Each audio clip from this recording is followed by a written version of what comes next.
Happy New Year. It is January 9th and Vig the Geek is back as promised. I got two things for you today. First things first, we're going to talk about what's already happened in the 9 days of the new year. And then I want to go into some predictions for what I think may happen for the rest of it.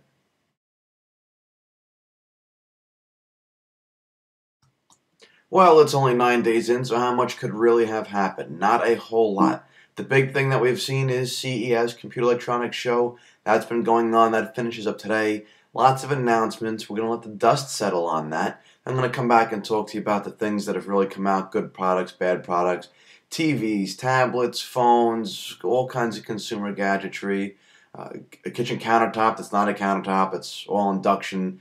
It's a bunch of appliances in one, all kinds of stuff. Let's get that list sorted out when the show shuts down, and we'll come back about that. The other big thing is Verizon iPhone has all but been officially announced. We have a talk on Tuesday.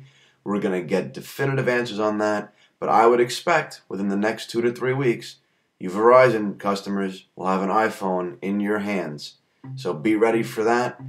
The details are forthcoming, but after all this time, that's pretty much a given. All right, let's see what's going to happen.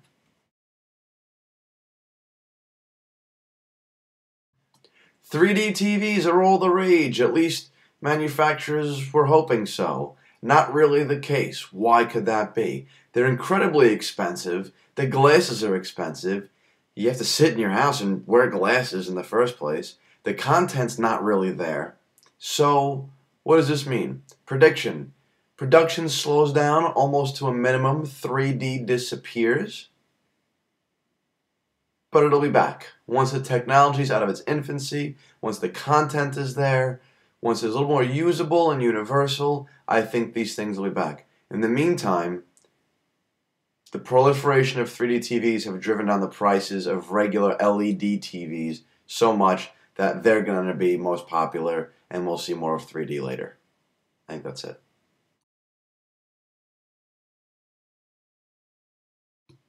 Microsoft back in the news. Not Windows, not computers, not desktops, none of that nonsense. Microsoft Surface may or may not be coming back. Who knows? What I'm here to talk about today is the consumer market, the Kinect. Microsoft added this motion-based gaming system, kind of like the Wii, but you don't have to hold anything in your hands. You become the controller. This thing is taken off. It's awesome. For first iteration, its sensitivity and reaction time is amazing. This is huge. Not only is this thing huge in the gaming market, but people are buying these things and ripping them apart. So we have all kinds of new applications. I think LED, IR receivers and cameras put together to render 3D scenes and do augmented reality is going to be gigantic. I think Microsoft has ushered in a new era of gaming that the Wii couldn't really do beyond the young child gaming market. The PS3 Move does the same thing. You're back to holding something, but it's hardcore gaming. The precision is supposed to be amazing. I think the Kinect is more universal, more widely adopted. You just sit down and you play. People love it. Prediction. This takes off and this gets incorporated into more things.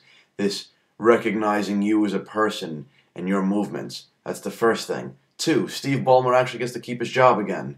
And 3, with some of these external applications that people are using for this Kinect, we're going to see interactive displays a la Tom Cruise and a precog, moving things to glass displays, swiping with your hands, that kind of stuff. It's going to be huge. Microsoft, you needed this, you got it, good job.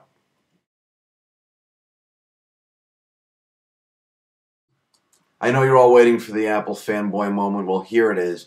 Apple did an amazing thing with the App Store on the iPhone, subsequently the iPad.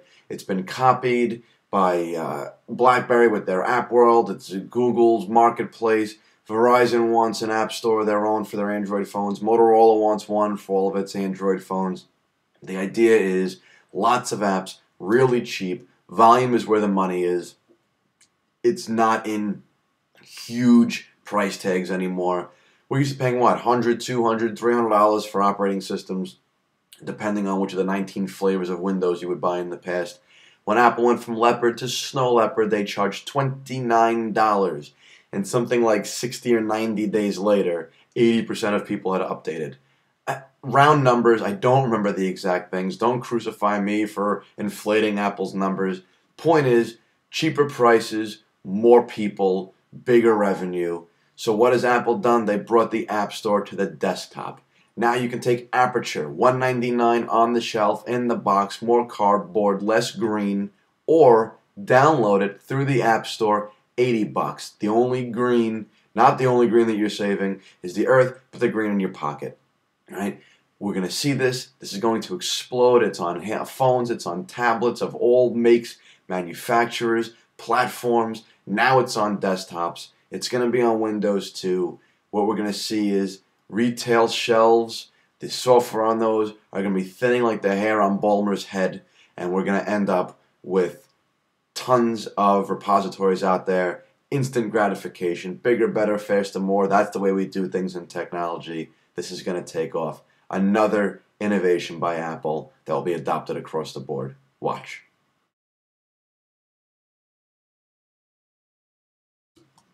Tablets are everywhere. iPad's been a huge success. Rumors of iPad 2 are on the way. We've talked about all kinds of Android tablets that are out there. The Samsung Galaxy seems to be the biggest one.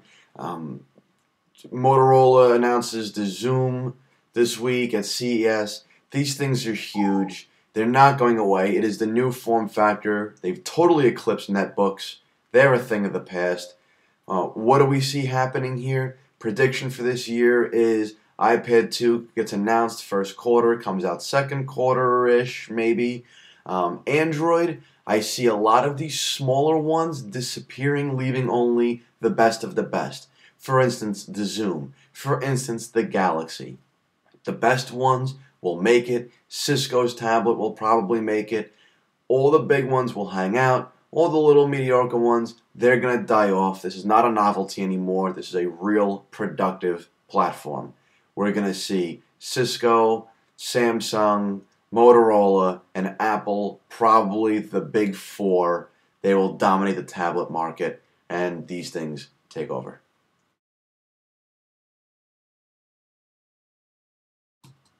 I don't know if it's even worth predicting an Apple iPhone. I mean, every year they come out, Worldwide Developers Conference, WWDC is like the end of June or something, I don't know. They come out middle of June. They come out, they talk about all the new features in iPhone, and then the last week of June, early week of July, these things go on sale. It happened in 07, 08, 09, and 10. Do we think it's not going to happen in 11? Let's be realistic. So, what's the prediction? I think that we're going to see a pretty good feature set. What I'm thinking is it'll be much bigger than the 3G to 3GS. If you remember, nothing happened there. Got a little bit faster. Battery life got a little bit worse. We put a compass in it. Big deal. I don't think it's going to be as big of an update between the 3GS and the 4.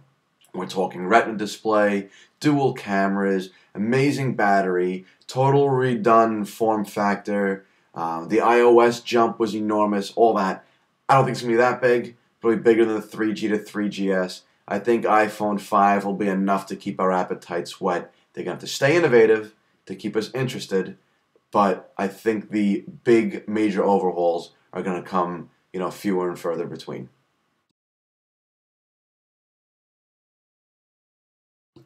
And last but not least, everybody's favorite shady character, Mark Zuckerberg. So Facebook is making so much money, and the developers are getting so much attention and attraction from other companies that Facebook is giving away private shares of Facebook stock to keep people within the company. They don't want to lose these developers, people with trade secrets and huge amounts of talent. So, what are they doing? Giving away these shares. What does that mean? It means that the SEC is starting to look into Facebook. I mean, it's about time a regulatory agency had their nose in Zuckerberg's books. Whatever. Point is, there's a cap. They can only give away so many shares to so many people before they have to disclose their financial standings and earnings to the SEC.